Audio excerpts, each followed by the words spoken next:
Salam, selamat pagi Sobat STI. Tahun 2022 sudah kita jalani hampir, dan banyak hal yang masih ada di dalam pemikiran kita. Apa sih yang akan kita lakukan di tahun ini?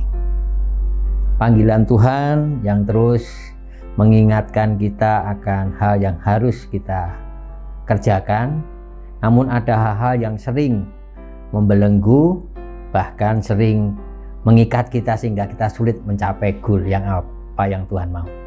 Pagi hari ini kita akan merenungkan apa yang dialami oleh hamba Tuhan yang mau merasakan sesuatu yang luar biasa dengan dia menerima tapi juga mau melepaskan. Kita akan bersama-sama merenungkan firman Tuhan dengan kisah Elia dan Elisa yang akan saya bacakan di dalam 1 Raja-Raja 19 ayat 19 sampai 21. Demikian. Setelah Elia pergi dari sana, ia bertemu dengan Elisa bin Shafat yang sedang membajak dengan 12 pasang lembu, sedang ia sendiri mengemudikan yang ke-12. Ketika Elia lalu dari dekatnya, ia melemparkan jubahnya kepadanya. Lalu Elisa meninggalkan lembu itu dan berlari mengikuti Elia, katanya, "Biarkanlah aku mencium ayahku dan ibuku dahulu. Aku akan mengikuti engkau." Jawabnya kepadanya, "Baiklah, pulanglah dahulu dan ingatlah apa yang telah kuperbuat kepadamu." Lalu berbaliklah ia daripada Elia. Ia mengambil pasangan lembu itu dan menyembelihnya dan memasak dagingnya dengan bajak lembu itu sebagai kayu api. Ia memberikan daging itu kepada orang-orangnya, kemudian makanlah mereka. Sesudah itu bersiaplah ia lalu mengikuti Elia dan menjadi pelayannya.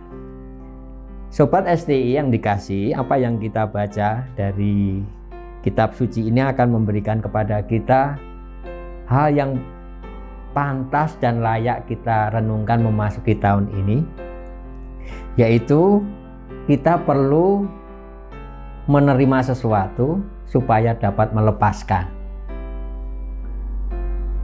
Ada yang diterima dan ada juga yang harus dilepaskan. Itu seperti hukum.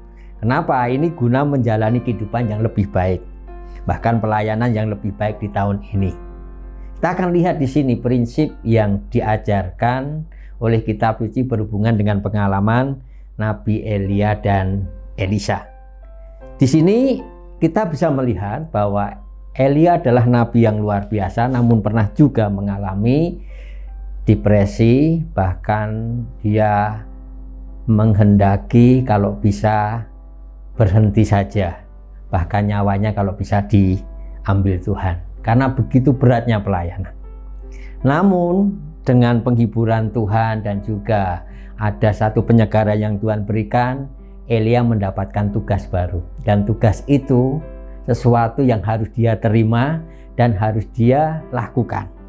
Di dalam 1 Raja-Raja pasal 19 ayat 15 dikatakan bahwa tugas yang harus Elia lakukan, yang dia terima dari Tuhan adalah salah satunya itu adalah mengurapi Elisa yang nantinya akan melanjutkan pelayanannya. Jadi tugas yang dia terima mengurapi seseorang yang akan melanjutkan tugas pelayanannya. Dan di sini ketika menerima pelayanan yang sungguh luar biasa dari Tuhan, ini ada hal yang Elisa harus lepaskan.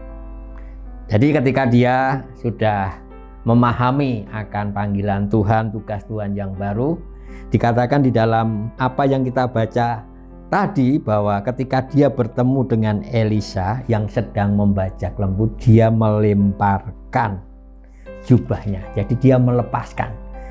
Jadi di sini jubah memang biasa menjadi semacam gambaran kehormatan, kewibawaan, bahkan jabatan.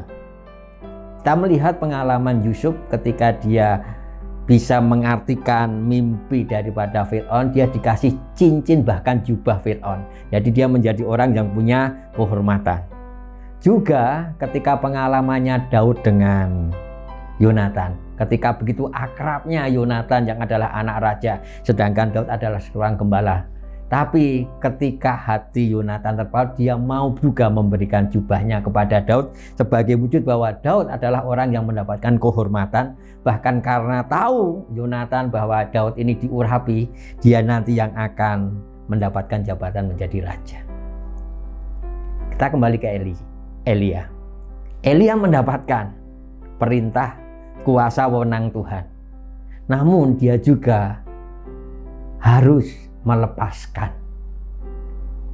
Gambaran melemparkan jubahnya ini ya, ini simbol bahwasanya Elia ini sebagai orang yang ya diberkati Tuhan, tapi dia juga ada waktunya purna bakti, pensiun, tapi dia rela untuk melepaskan, ya, melemparkan jubahnya. Dia tidak memegang jabatannya terus menerus, dia tidak, istilahnya di sini mempertahankan statusnya. Ketika Tuhan mau dia melepaskan, dia harus rela. Jadi di sini kita bisa melihat Elia menerima, tapi Elia juga melepaskan. Terus yang kedua, kita bisa melihat contoh menerima dan melepaskan ini Elisa. Jadi di sini juga Elisa menerima apa? Jubah Elia, kuasa wewenang Elia ketika dia sedang membaca. Elisa adalah orang yang begitu taat, pekerja keras, bahkan dia termasuk orang yang mungkin berada. Namun ketika dia menerima panggilan dari Tuhan pun, dia punya respon. Dia punya sesuatu yang harus dikerjakan. Jadi ketika menerima sesuatu wewenang kuasa yang luar biasa, Elisa paham bahwa itu sesuatu yang harus diresponi. Makanya di sini kita bisa melihat dia pun meresponi dengan mau melepaskan. Melepaskan apa? Di sini katakan bahwa dia meninggalkan lembu yang sedang dipakai untuk membajak. Dia orang kuat karena apa? Ini bajaknya 12. Tapi dia yang membaca ke yang ke-12 ini. Tapi ketika dia menerima panggilan itu, dia nggak ada semacam alasan macam-macam untuk mengelak dari penerimaan panggilan Tuhan.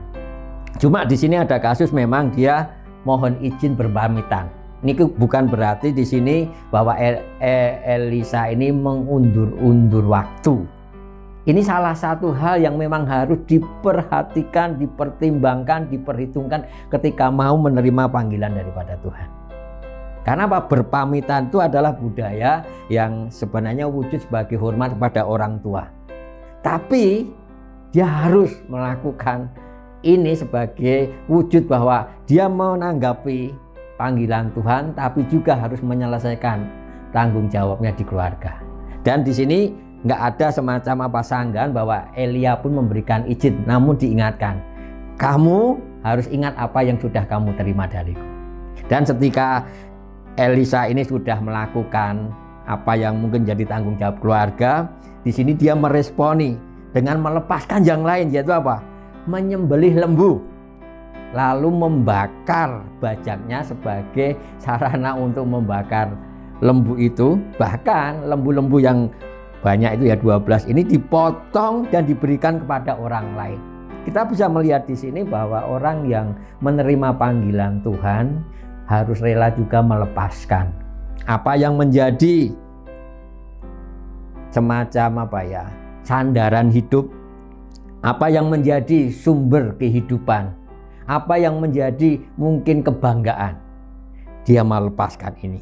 Jadi di sini kita bisa melihat bahwa Elisa yang menerima panggilan Tuhan, dia mempunyai komitmen penuh. Buktinya setelah dia melakukannya, di sini di bagian akhir di dalam bacaan yang kita tadi sudah dengar, bahwa dia bersiap mengikuti Elia dan menjadi pelayannya. Jadi ada semacam tindakan sebagai respon menerima panggilan Tuhan dengan mau melepaskan. 1, dia bersiap. 2, mengikuti Elia. Dan yang ketiga, dia menjadi pelayan. Pelayan manusia. Pertama, dia sebagai bentuk ini dedikasi untuk nanti bisa menjadi penerus Elia. Sobat STI, ketika kita merenungkan apa yang kita sedang dengar ini, memasuki tahun baru, mungkin ada hal-hal baru yang Tuhan sedang kerjakan. Kita menerima sesuatu yang mungkin menjadikan kita harus mencapai goal. Tapi kita juga harus ingat bahwa untuk maju kadang-kadang ada hal yang mengikat kita. Ada hal-hal yang mungkin menghalangi kita karena sulit kita lepaskan. Elisa mau menanggapi panggilan Tuhan, menjadi orang yang akan meneruskan pelayanan Nabi besar Elia dengan mau melepaskan apa yang menjadi sandaran, kebanggaan, pekerjaannya, bahkan keluarga. Bagaimana dengan kita, Sobat STI? Memasuki tahun baru ini, Tuhan mau kita tetap maju, kita mau mencapai goal. Namun, apakah kita mau melepaskan hal-hal yang merintangi, hal-hal yang menghalangi kita untuk kita mencapai goal itu? Tuhan Yesus sering memberikan semacam tantangan pada orang-orang yang berkomitmen bahwa orang yang mau menjadi pengikutnya, dia harus mau melepaskan segala sesuatu. Biarlah tahun ini menjadi tahun yang menjadikan kekuatan semangat kita untuk menerima sesuatu yang lebih besar dari Tuhan, dengan kita mau melepaskan hal-hal yang mungkin menghalangi kita untuk maju. Selamat beraktivitas. Tuhan memberkati.